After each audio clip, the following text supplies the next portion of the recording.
That's already a really good start. It works as a really strong typing for Mawile and Klefki, and as we go and look at it a little closer, yeah, Steel Fairy is just really broken. We have ground and fire weaknesses. That's it. Now, while those are fairly common weaknesses, it's not the worst to worry about because we trade that for 2 immunities and then a ton of resistances. Only 5 things will hit this thing neutrally, and then 2 more will be super effective. The rest, Poison Dragon, that's immune. Normal, Flying, Rock, Bug, Grass, Psychic, Ice, Dark, and Fairy, all of those will be resisted. So excellent on that defensive typing. Offensively, it's going to be not as excellent, I will say that. We will be resisted by fire Pokemon and steel Pokemon for both of our stabs. That could be a bit of a problem right there. Offensively, it still cleans up really nice. Like, Fairy hits well, Steel hits well, and then like it even works for countering other Fairy type Pokemon. So that's just absolutely broken right there. And then Magearna's stats. Okay, mythical Pokemon, restricted event Pokemon. Makes a lot of sense, and my goodness, are these some good stats. Slow, tanky, but does a hell of a lot of damage. So we look at the 80 on the hit points with the 115 in defense and special defense. Yeah, this Pokemon is really hard to beat down, and then it has a 130 on the special attack. Okay, makes the 65 speed make some sense right there. I don't know about that 95 attack, but we're doing a lot of damage. We're not taking a lot of damage. So now let's go and look at this Pokemon's moveset in Cerebi.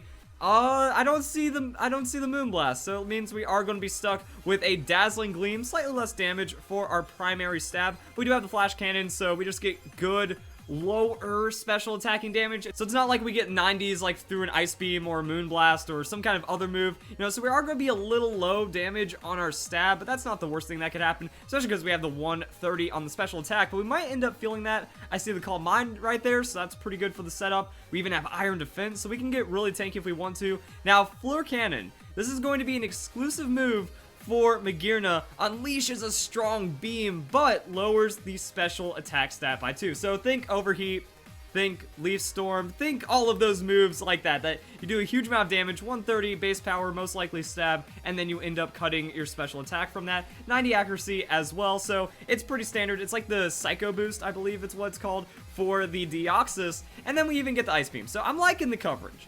We have Aura Sphere. Yeah, the coverage really comes through in the end, and that's kind of what we're dealing with right now. So let's go and hop into Pokemon Showdown and see how to make the most of Magearna. We also get the Shift Gear. Now, this is a really good thing. So I was like, wait, there's no Autotomize, no Rock Polish? Oh, never mind. Get Shift Gear. So that's going to raise our speed by 2 and our attack by 1. Now, this is where things get really interesting, because technically 95 attack on that +1 sounds good, but really you're only going to be using Shift Gear for that +2 on the speed. You just want to double your speed since it is really low. And then we have the Soul Heart ability. Pokemon's special attack is raised by 1 stage when another Pokemon faints.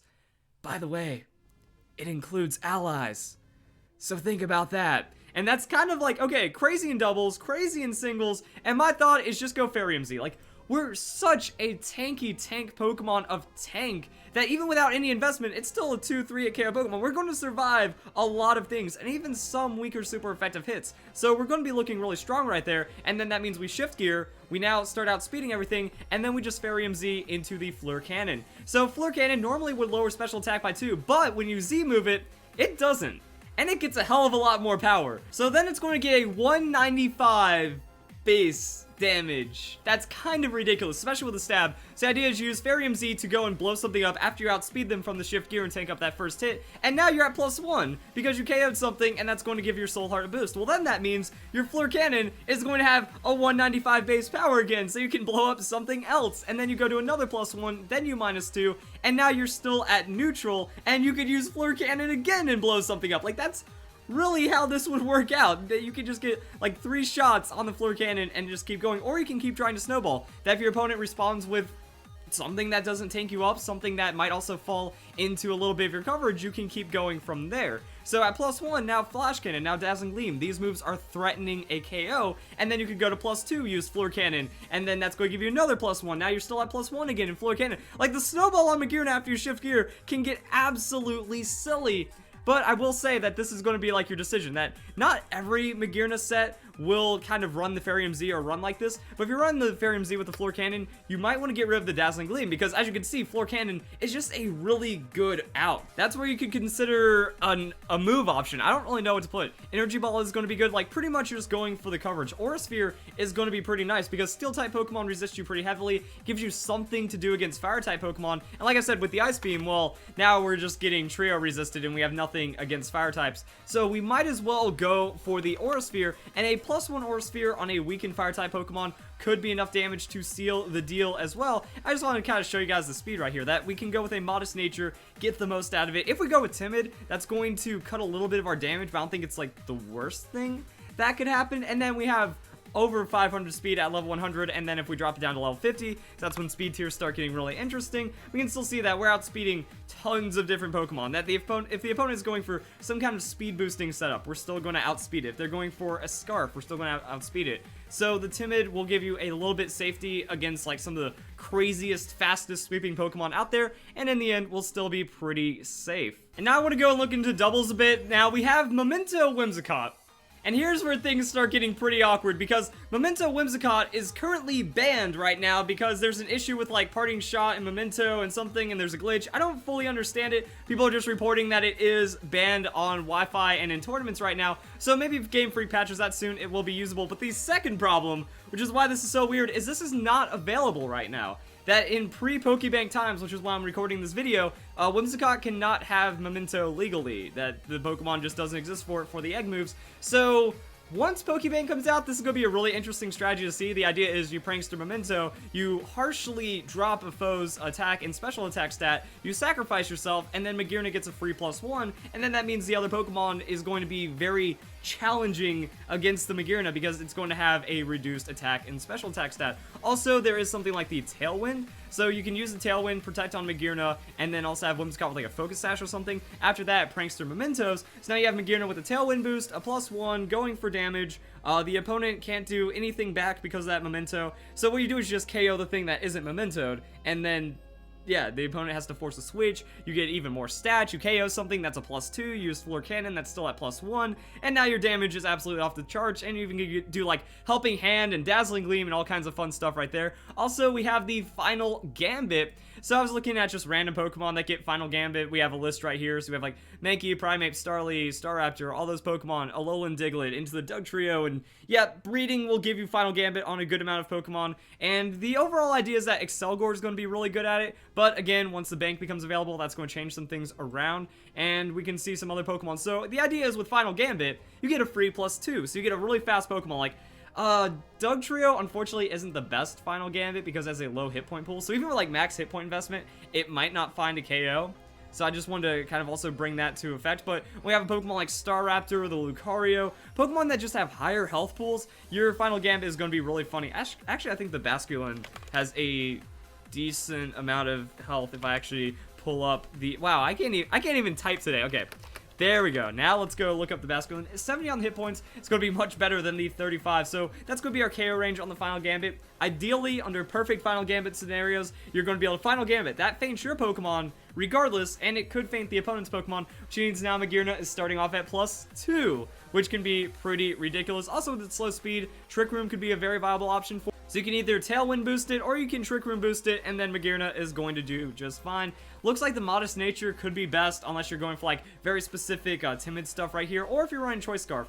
So I'm kind of against the Choice Scarf because we're losing the special attack damage. We're not really getting too far. The Floor Cannon is going to keep dropping us, so it's going to be like very niche, low range cleanup situations. We can still come in and then do some really good work on the Choice Scarf, especially because it does open up that other coverage slot. So maybe you can like Floor Cannon, Flash Cannon, Aura Sphere, Ice Beam, or whatever other coverage move you're looking for, and then you can just kind of come in and respawn. Problem is, though, with this speed at level 50, you're only going to be able to outspeed Greninja. Like, 122 speed is going to be your limit for catching opponents right there, so that's something to consider. I just like the Fairy. Like, the Fairy MZ into the Shift Gear setup, it's so ridiculous. It's so crazy. And then the damage, and then the more damage into more damage. Like, you're just going to get KOs. And if the opponent goes into a tank or something, you can just switch out the Magearna and save it for later, or you can just keep pressuring it with the damage. Like, Toxapex seems like kind of one of the hardest things to deal with, and I know it is a very common Pokemon, but then Toxapex can't hit you with Poison. poisoned, so it's just like a really weak liquidation because you're still tanking, it doesn't invest.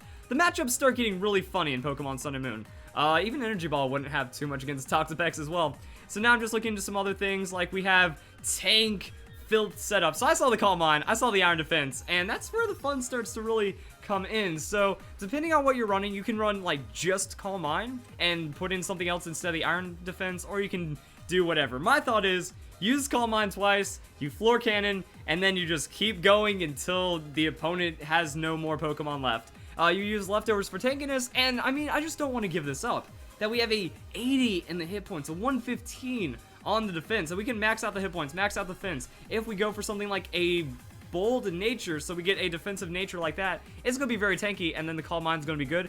If we are running Iron Defense, I recommend a special boosting nature, so in that case, we would go for the Calm nature. If we have Calm, then that means this is going to work out really well, because Calm Mind's going to boost our special defense and our special attack, but since we're expecting a lot more physical hits with something like the Earthquake, or just more physical hits in general, we can tank those up, we can Iron Defense when we need to. Iron Defense is going to make a super effective hit feel like a neutral hit, then after a couple of Calm Minds, yeah, it just becomes very hard to kill us, so we want to do that, and then we want to Pain Split, you know, when we're in yellow health, we take the hit, Pain Split, get a lot of health back, leftovers adds onto that, and then we just one-shot everything with the Floor Cannon.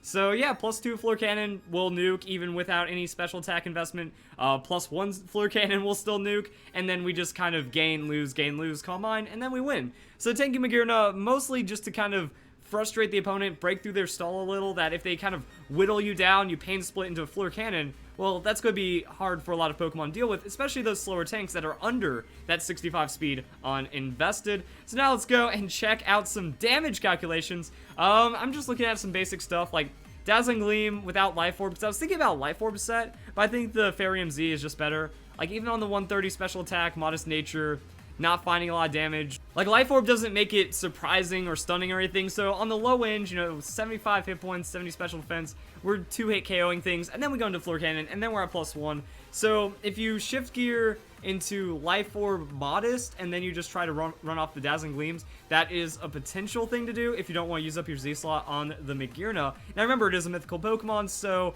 when you're using it, there are going to be other legendaries around. So you do have to take that into consideration as to what you're dealing with. Just looking at some damage, Timid, Floor Cannon. So even with a Timid nature, a +0 Floor Cannon will find KOs in that 75 range. If we're going into the Modest, if we're already going to be Z-move boosting it into like a 195. Yeah, now everything dies. Now everything dies. Even on the Timid, pretty much everything is going to die. So that's looking good right there. Some other damage calculations. I'm just trying to see how much damage we can take and deal back. So Modest Life Orb with the Dazzling Gleam, not going to be an insane amount, but then if we just go and keep messing around with this, so 130 on that Floor Cannon is going to be a huge amount of damage, even if we cut out the Life Orb, and then even if we go and cut down all of the other damage. So yeah, Modest no Life Orb is going to work, and Timid gets good chance to KO, 75%, but I'm just showing like Tapu Koko on electric terrain with a Life Orb boosted Thunderbolt, not enough to kill us. So the damage is, like, our tankiness without any investment is still going to be pretty massive. That's when we turn around with that Floor Cannon and we only lose -1 on that special attack in the end. Or if we Z-move boost it into something else and then now we still have enough KO potential to snowball it. That's just kind of showing. Also, when we double, we're going to have enough speed to outspeed the Tapu Koko. So we survive, we shift gear, and then we just go and kill the Tapu Koko. Also, I'd imagine that we don't even have to worry about using our... Well, actually, no, Flash Cannon, because... Actually, on the Flash Cannon, Tapu gets that resist from the electric, and then it just becomes neutral. So, yeah, still looking like, man, Magearna does really